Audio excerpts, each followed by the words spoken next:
They just hit the ground running and just followed their passion and followed whatever they wanted, and they just went for it, and they learned and failed forward and learned and failed forward, push, retract, learn, push, retract, learn, rinse and repeat over and over and over again. Hi guys, Philip Barman here again, and let's talk about imposter syndrome. This one is a big one.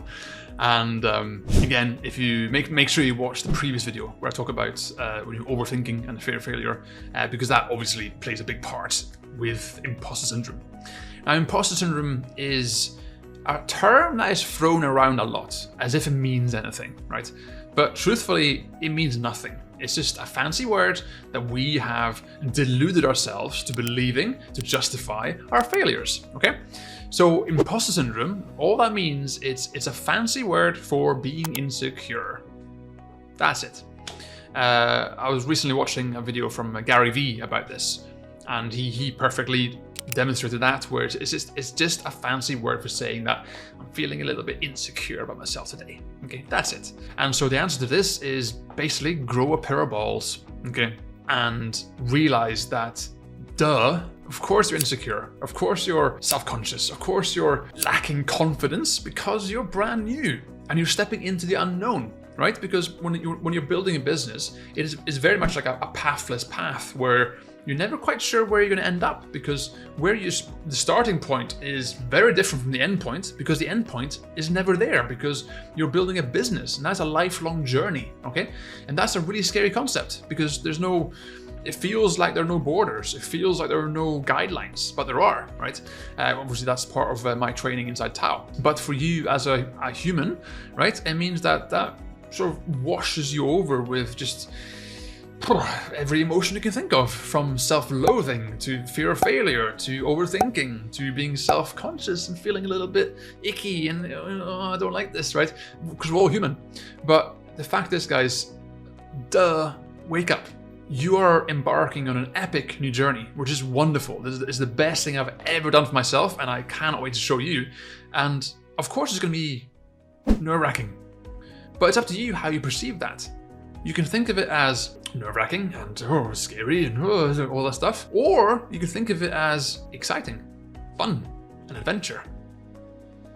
Okay, that is literally up to you, because the thing is, having imposter syndrome, all it means is you're insecure, you're worried what people think about you, you're feeling vulnerable because you're putting yourself out there, you're wearing your heart on your sleeve, as it were, and it leaves you feeling vulnerable. That's all it is.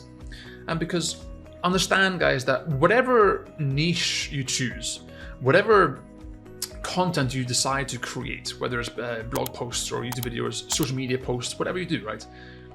In that first period, the first 6 months, the first year of creating content, when you are brand new, yes, you're going to feel insecure because you don't feel you're worthy, you don't feel good enough, you don't feel like you have the authority to say anything about that niche, whatever it may be. But understand that everybody starts off that way. Everyone does, because nobody comes online and magically is the expert in their niche. It doesn't work that way. And nobody is expecting you to have a PhD in whatever your niche is, because that means that there would have been like no blogs ever, there'd been no information, and 99% of all the gurus you follow today, none of those guys would exist ever, because almost none of those have PhDs in their chosen fields, okay? They just hit the ground running and just followed their passion and followed whatever they wanted, and they just went for it, and they learned and failed forward and learned and failed forward, push, retract, learn, push, retract, learn, rinse and repeat over and over and over again.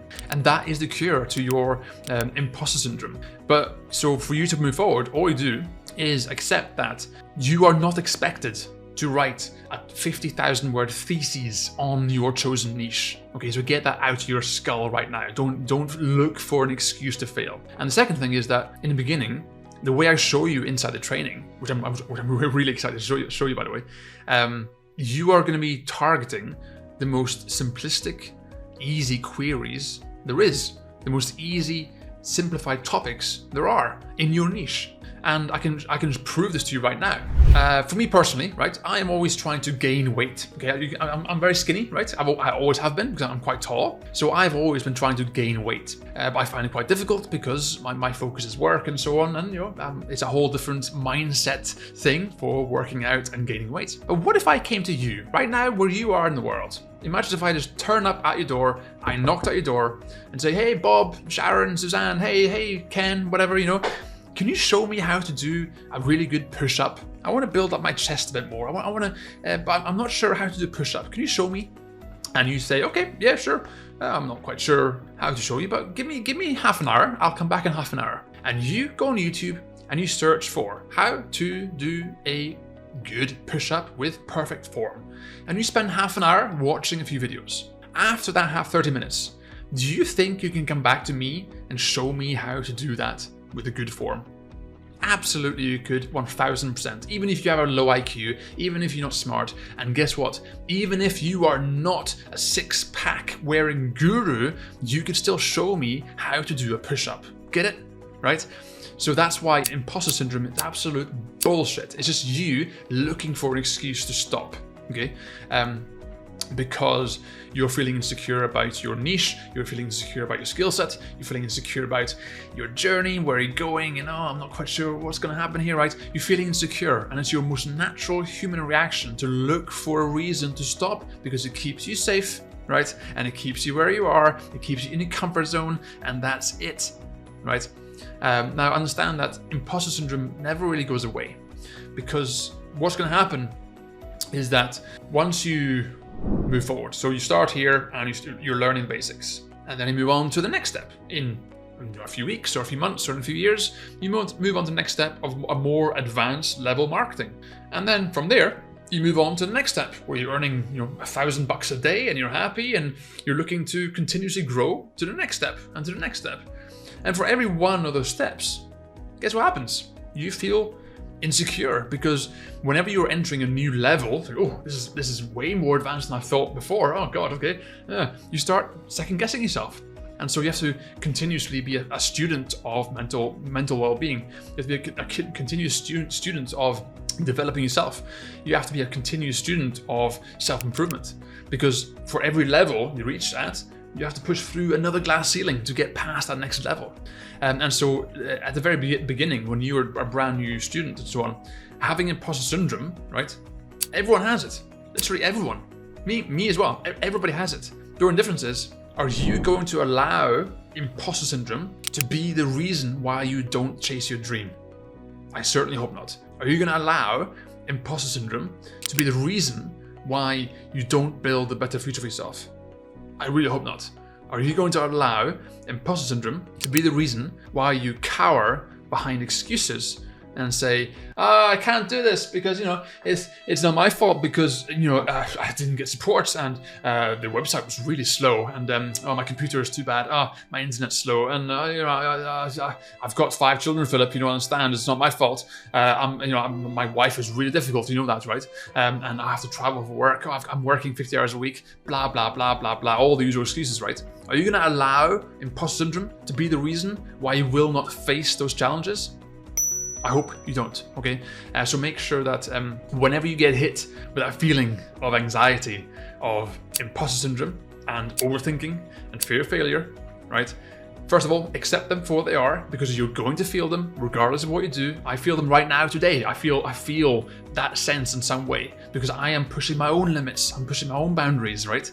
But you have to understand that that is just part of the game, okay? And when you think about it logically, all that is part of every game in life. How do you maintain a healthy relationship with your parents or with your wife or husband? It's a continuous journey of love, anxiety, fear, overthinking, compromise, right? The same roller coaster of feelings all day, every day in some form or another, right? And you learn, adjust, you move, or at least you should be trying to learn, right? But the same thing in any circle of life, whether you're starting a new job, getting a new car, signing your name to a new contract of some kind, right? It's the same feelings all over. But the one key difference is that when you're online, when you're becoming an entrepreneur, the only person you can blame is yourself. There are no other person you can blame. Nobody. Okay, because it's you. It's your business, it's your thing. Every decision you make is on you. You have nobody else to blame. And that is what sort of triggers all these feelings of worthlessness and imposter syndrome and overthinking and worrying about all this all the little things, right? And that's what triggers you. So keep that in mind. So make sure that you are able and willing to work on yourself and understand that the cure for all this is simply implementation. Start by doing. Start with the small things and just work along the way, bit by bit, by bit, by bit, by bit, every single day, and do something every day to improve yourself. And you'll fly past everyone else, because guess what? Most people, and I mean most people, I mean like 95% of you watching right now, most of you will use overthinking, fear of failure, and imposter syndrome as the perfect excuse to stop, because it keeps you safe and it keeps you in your bubble of security. Okay, even though that is an illusion in itself and you're tricking yourself into failure. Okay, yes? So, with that in mind, we'll keep pushing forward and we'll smash on to the next lesson. Okay, cheers.